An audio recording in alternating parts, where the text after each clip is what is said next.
咱台湾过去拢是甲喷提起饲猪啊，不过即马为着要防疫，饲喷的即个规范就变甲较严格，无法度处理遮尔啊侪喷。即马家己的梅山为着要解决喷的问题，饲笋虫来斗食喷，而且遮个笋虫佫会当摕来后肥做饲料，达成循环再利用。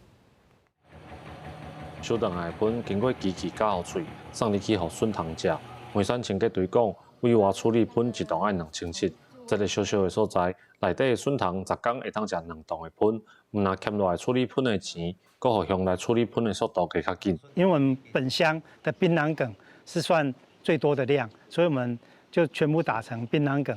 然后做成槟榔梗的有机堆肥。对，因为它的腐烂速度比较慢，所以大概是3到6个月，看天气。梅山乡公所向县政府申请补助，规划嘉义县第一套笋虫处理喷的自动化设备。高邀请伫嘉义县推设笋虫的宜比社区大学来指导，互喷的处理唔若环保，最后阁有经济价值。咱堆肥吼，伊的时间较长，而且阁产生这个废水、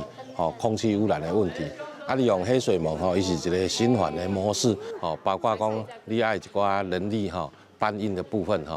全部都拢甲做机器的一个养殖的过程。大只笋虫甲汤包用机器抬出来了后，拖种出来的茎，唔但会当处理喷，笋虫的身躯会当加做饲料，也是肥，阁会当提炼化妆品。县政府表示，透过梅山乡的示范甲累积的成果，刷来嘛会伫其他乡镇来设置，互喷的气化会当减碳，阁创造循环经济。记者林慧婷，嘉义报道。